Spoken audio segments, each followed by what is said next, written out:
Hello, everyone. Welcome, welcome, welcome to Grow with Dezi. I am Desiree, and thank you for joining me tonight on Grow with Dezi. I'm super excited to be here to share different life lessons, different leadership lessons, different growth lessons that I have experienced, and to just share that with you with the intention and with the intention to add value to you and to give you something that you can tangibly hold on to and utilize for yourself. So if this is your first time joining me, thank you so much. Please say hello. Please let me know where you're joining from in the world. I would certainly appreciate it. I do see we have Joanne and Beverly, my Mary Kay sisters, Magic Family. Hello. Thank you for joining me tonight. Um, and while we're waiting let me go ahead and share this. Tonight we're talking about let's talk opposites. Let's talk opposites. Let's talk opposites. So, have you ever had a situation or situations in your life, on your job, in your entrepreneurial venture, in your business, where times have just gotten so frustrating, things have gotten so incredibly frustrating, and you're sitting there like, what in the world is happening? I'm so annoyed, I'm so irritated. Hey, Chanela, all the way from Curacao. Love, love, love that you joined me tonight. Thank you so much.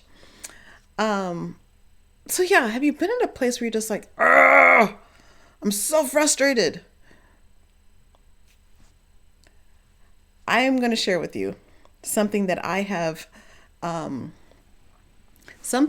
space that I have been in when it comes to what I do for a living.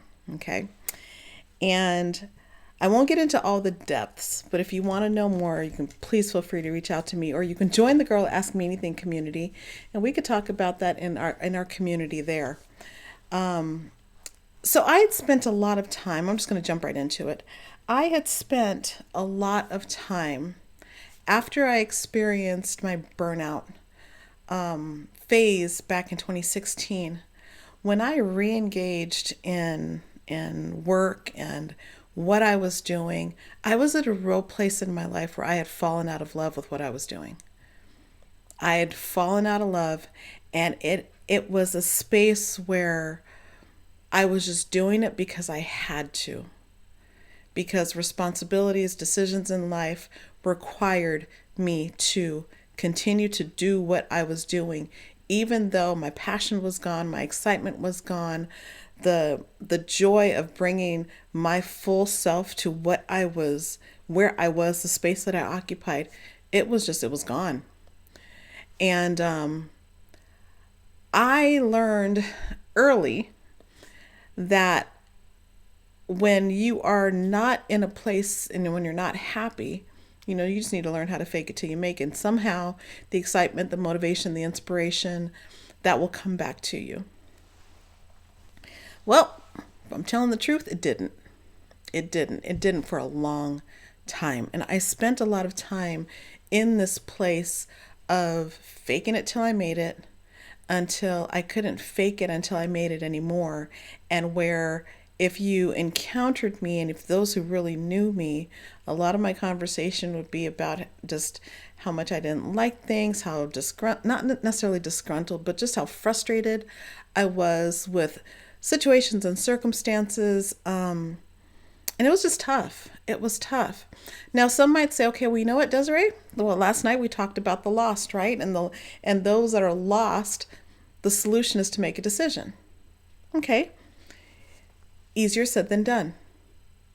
Because now, the space that I was sitting in, not only was I in a place of feeling I was lost, but there was no, or I believed there wasn't a direction that I could go because of just different qualifiers behind why I couldn't like make a major move, or so I thought. And going to this place of being frustrated, and feeling like, okay, well, nothing is going to change. And you know, when you're frustrated, you begin to speak in those absolutes, right? The always, the nevers, it's always going to be like this. Things are never going to change. And here I am, a person who teaches on leadership, who teaches on, growth and development and all those things, internally harboring just this magnanimous, this huge frustration.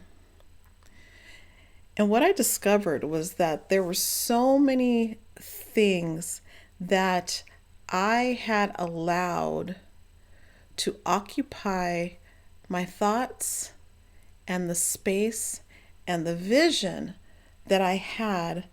There were blockers, right? There were the things that come up, the frustrations, the annoyances that come up, that, when you feel defeated, or when your purpose isn't big enough and your why isn't strong enough, you have a difficulty staying focused. So this is the place that I found myself in. And I tried everything. My solution was to work harder and to keep working harder and to keep pushing and keep pushing and keep pushing. But the frustration didn't go away. Have you ever been in that space? Have you ever been in that space?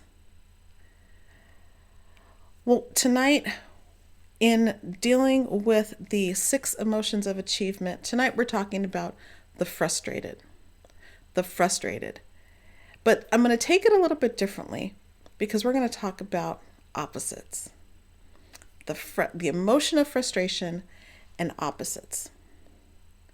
One of the things that I had to diligently do was, whenever you ask someone, what's the problem, or what's the situation, or whatever, or what is it that you want? That's a better question. What is it that you want? The lost, the confused, the frustrated. 9 times out of 10, we're going to talk about everything we don't want. I don't want this. I don't want that. We'll talk about all the things that we don't want. So, if you are frustrated, let's focus on the things that you don't want. Let's focus on that. Let's take the time, and I'm going to encourage you to write down everything you don't want. Everything that you do not want. If you're in a space where you're doing work that requires you to be, driven by the analytics, and you're really a person who loves designing and loves creating, I want you to write down what you don't want with what it is that you're doing. I found that I like details. That's just a natural part of who I am. I'm also very creative. And I gotten so sucked into the minute details, the minutia of trying to get a job or a project from point A to point B, that it began to feel rote, and I wasn't utilizing my skill set, my potential, who I am on the inside genuinely. So, if you're frustrated, I want you to do this. I want you to write down everything that you don't want. Everything that you don't want. And then after you write down everything that you don't want, I now want you to write down the opposite of that.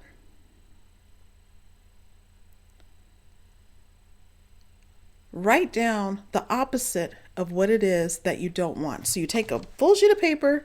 On the left-hand side, you're going to write down all the things that you don't want.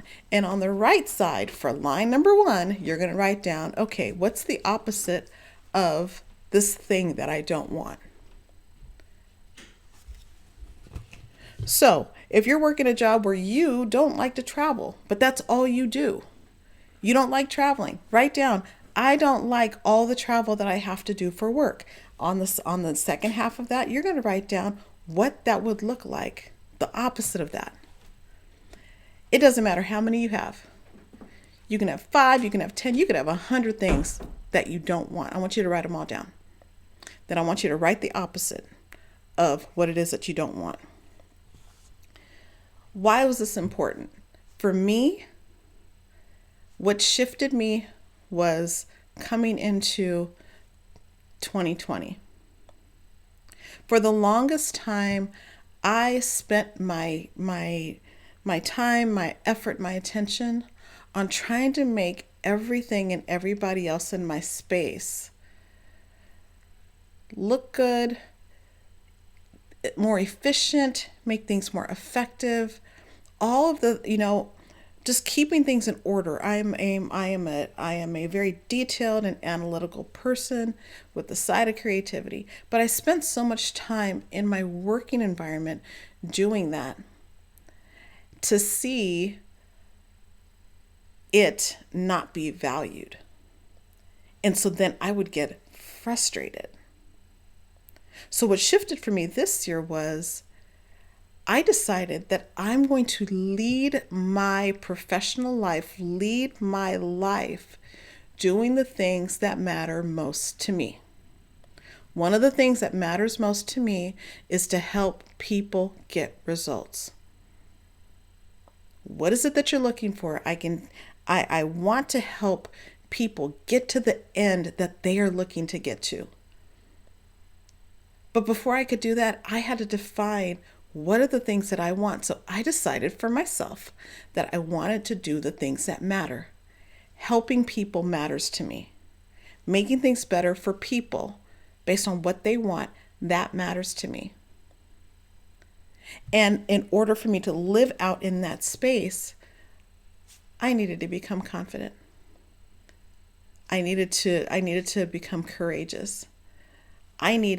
Instead of focusing all my attention on everybody else, it was time for me to decide that I was going to do people needed to know what I loved so that I could do what I loved in the space that I'm in. See, my frustration didn't cause me to make a rash decision and change everything, because in this stage of my life, I'm not in a place to do that. However, it did cause me to refocus and settle into why I do what I do. And to allow for the why to be my North Star. And to be able to do what matters in the space that I'm in. When we talked about those who are part of the 1%, the 1% take action. They do the things that matter most. They take small incremental steps towards the bigger picture, the bigger vision. If you're frustrated, we're only on day 14. And I believe this year we've got 366 days or 365 days. But if you're frustrated, you get to choose. You get to choose and decide what the solutions are going to be. But unless you know the things that are bothering you, that are annoying you, that are frustrating you, and you can identify each thing that you do want, now that you're aware of those things, you have a guiding light. There's a place that you can point to that if you take the small incremental steps, it can lead you in the direction of your vision. You can do what matters. You can. You can do what matters. So my question to you is, what is it that you need to let go of? What do you need to let go of that is stopping you from focusing on the things that you want? For me, I had to decide that what I wanted and who I wanted to become was the most important goal, as opposed to seeking out the recognition by giving everybody else what they wanted. What did I have to let go of? What did I need to release? I needed to release the expectation that people are going to do the right thing. I had to let go of expectations. And I had to decide, okay, what is it that you want? You've listed all the stuff you don't want, Dezi. What do you want? And what is it that you need to let go of in order to get the things that you want? Listen, you guys, when I did that, doors opened up. Doors opened up for me to participate and do what I love. And that's helping to inspire, mentor, teach, and helping people to live out principled, centered leadership. That's what I love to do. Whatever the results that they're looking for, I get to do that and live a life of significance, one person, by influencing one person at a time. So when we're talking about dreams and we're talking about goals and we're talking about visions, it's not the big things that make the difference. It's the little things that make the biggest difference. And I encourage you to get out a sheet of paper, write down everything you don't want, write down the opposite of that, and then decide, okay, what is it that matters to me most and what do I need to let go of? It's simple, but it's not easy. But you are totally worth it, and so is your dream. So that's what I wanted to share with you tonight. Again, I want to invite you to the 2 learning or growth opportunities that I have going on that's available for you to join. The first one is the Vision Confident Workshop that is back. It is taking place on January the 26th, which is a Sunday. Instead of a Wednesday like the last one. And so I encourage you, if you know someone that wants to learn how to confidently execute on their vision in their authentic, in their authentic self, to execute on their vision confidently, come join me for the workshop. Come join me for the workshop. And then the other growth opportunity that I have is a mastermind on the 15 invaluable laws of growth. And so that is for leaders who want to excel in their personal growth and their leadership growth. And so that learning opportunity, that growing opportunity is available. That begins on January the 29th. So if you guys check out my page, you'll be able to see all the information for that available on there. I would love to have you. I want to help you achieve. And so creating the space in order for you to do that. Do the opposite. Do the opposite of what frustrates you. Get so incredibly clear and aware of what is it that you want. Identify what matters. And once you identify what matters, decide what do you need to let go of. And then make it happen. So that's all I have for you guys tonight. Thank you so much for coming and hanging out with me for a few minutes. Hey, Jen, thanks for joining. Thanks for coming and checking out the video and for just listening to me share my different growth opportunities with you and lessons that I've learned. I want to help you become better. Okay. So again, the website for the Vision Confident Workshop is right there. And that will coming up on January the 26th, as well as the 15 invaluable laws of growth. That is for leaders. So share the information with a friend. You never know who could really benefit and be blessed by investing in themselves. Okay. So thank you so much. I will see you guys again tomorrow night. And I appreciate you. Take care.